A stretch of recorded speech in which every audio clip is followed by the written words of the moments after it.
This is not a football game. It's not a World Cup final. This is the EuroLeague, the most intense basketball competition in Europe. It launched the careers of superstars like Nikola Jokic, Victor Wembanyama, and Luka Doncic.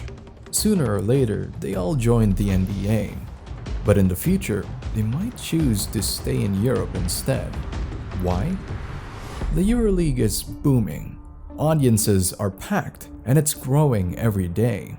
The entire continent is slowly getting hooked on what used to be America's sport. Meanwhile, the NBA, the biggest basketball brand on earth, is spiraling into a crisis. Attendance is falling, TV audiences are dropping, and an entire generation is tuning out. The NBA may still have an ace left up its sleeve, a $3 billion last-minute gamble. Only the shocking financial state of the EuroLeague could still stand in the way. But first, what on earth happened to the NBA?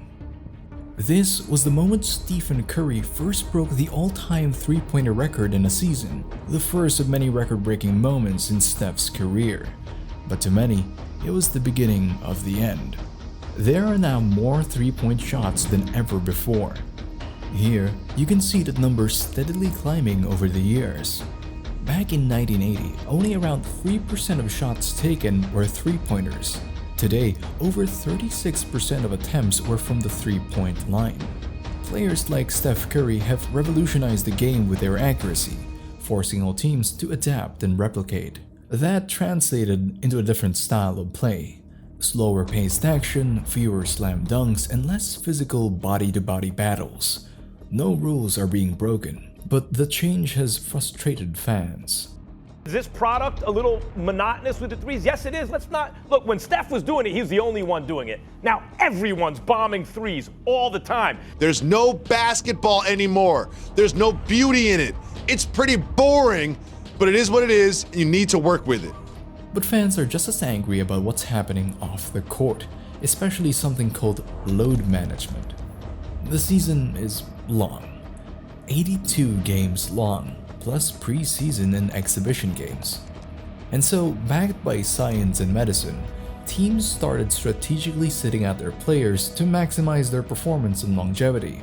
Seeing superstars like LeBron James, Steph Curry, or Kevin Durant sitting on the sidelines is not what fans expect. And if star players aren't showing up to play, then neither will the fans. In response, the NBA introduced the Player Participation Policy.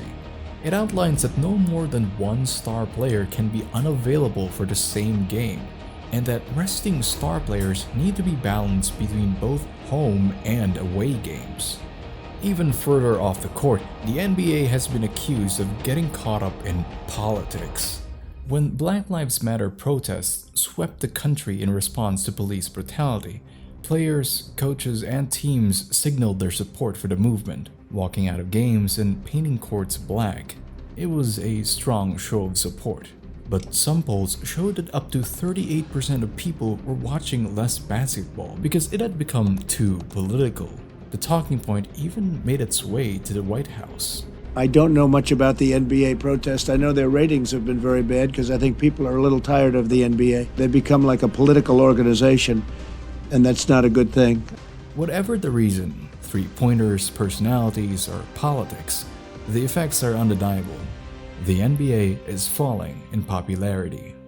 In November 2024, viewership was down 28% compared to the same time a year earlier. Those numbers came from ESPN, and between the three major broadcasting networks, ESPN, ABC, and TNT, viewership for the NBA Cup semifinals that year was down almost 20%. These drops are happening across the board. There was a 21% drop in men's college basketball and a 38% drop in women's college basketball. Last year, the NBA signed an 11-year broadcasting deal with Disney, NBA, and Amazon worth $76 billion. But these multimedia giants may already be regretting putting pen to paper. They are no doubt concerned watching how the viewing numbers are trending, and the demographic losing ground the fastest? Young people. In the last 5 years, the 18 to 34-year-old age group has dropped 30%. For young viewers, the NBA is up against streaming, short-form digital content, and social media. The explosion of different platforms, devices, and increased access to illegal streaming make it more competitive than ever. With these options, younger people are cord-cutting, cutting off their cable access much more than their parents did. Within the space of a generation, we may be witnessing the NBA fast fading into the background. However, there is an even deeper issue at play here, one connected to Europe. And over there, one league is thriving. So what is it doing that the NBA can't seem to? In Europe, there is a very different basketball organization, the EuroLeague. It's not confined to one country. Players aren't being paid $50 million a year, and the team names are mainly known for a different sport. And it's on the verge of unlocking its full potential. There are dozens of national leagues in European basketball, like the French LNB Elite and the German Basketball Bundesliga. Taken separately, no single national basketball league in Europe stands a chance at challenging the NBA's dominance. But together, by uniting the best teams of each league, the EuroLeague is a formidable force. The modern version was born in 2001, when the FIBA Super League and the EuroLeague merged. It's distinct from these national leagues. 12 of the teams are permanent members. Among them are teams connected to major football clubs, like Real Madrid Baloncesto, FC Barcelona Basket, and Bayern München Basketball. And in the last decade, the EuroLeague has been soaring. In 2014, the EuroLeague had a 27% increase in TV viewership and a 19% increase in attendance. Their biggest growth markets were Turkey, Serbia, and Greece. And in the 2022 to 2023 season, there was an accumulated 4.4 billion viewers of EuroLeague content, both on TV, streaming, or through social media. How? First, through quality. Right now, there are 60 European players in the NBA. And early in their careers, almost all of them played in the EuroLeague. I feel like EuroLeague league is incredible league, very, very talented. Probably the top 2, 3, 4 teams in the EuroLeague, they're NBA teams. There is a different style of play too. Instead of 12-minute quarters, there are 10-minute quarters. Scoring is easier in NBA just because of the amount of the different rules, the less space, the time. So that's why I said it. There is much more emphasis on team play and strategy instead of individual strength like in the NBA. And this kind of fast-paced, high-action sport is winning over the next generation. It goes back to the COVID-19 pandemic. Like other sports leagues, lockdowns meant limited in-person fans. And the EuroLeague was forced to get creative. Some of the strategies included 180-degree virtual reality cameras, an 8-hour-a-day digital show broadcasting the finals, virtual seats set up around stadiums to engage viewers at home, and an augmented reality pre-game show. These innovations were a gamble, but they paid off. There was as much as a 75% growth of viewing numbers compared to the 2018 to 2019 season, with digital platform engagement more than doubling, and the growth hasn't slowed down. In the 2023 Final Four, which is the equivalent of the playoffs in the NBA, views were exploding. Up over 100% on Twitter, 120% on Instagram, and 160% on YouTube. Even with this enormous success, there is a huge glaring problem in the middle of the EuroLeague. Money. The best paid player is making just $4 million, and the average of the league is around $750,000. Compare that to the NBA, where the average is almost $12 million.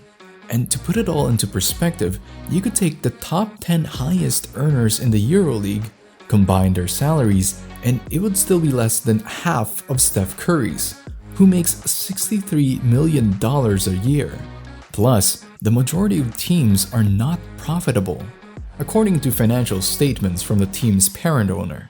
Turkish team Anadolu Efes has a budget of around 29 million euros for the 2022 season. Revenue and income for the club are nowhere near that amount.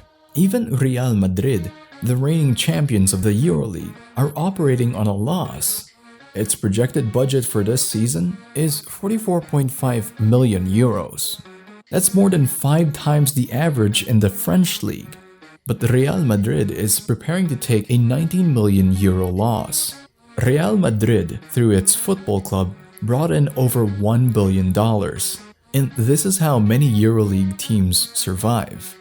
Anadolu Efes is backed by the Turkish drinks conglomerate of the same name, which posted $6.7 billion in revenue last year. So why are these massive businesses willing to bleed money for a basketball team? They are taking a loss in the short term to bet big on the future. And it looks like their bets are about to pay off. The European basketball market has been estimated to be capable of generating $3 billion per year in revenue. EuroLeague owners are on track to unlock that potential, but they will have to move fast. The race is on. For months, there have been whispers of the NBA creating a new league in Europe. And recently, NBA Commissioner Adam Silver revealed that these plans are now moving into the next stage. For now, the EuroLeague teams are standing strong together. The permanent teams signed a new contract to stay in the league until at least 2035. But money talks, and the NBA franchises in places like London or Paris could be worth a minimum of $500 million.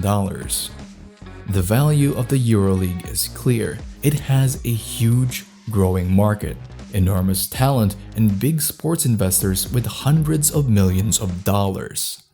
The question is whether the EuroLeague is strong enough to resist being taken over by the NBA, and if it can figure out how to make itself profitable before it's too late.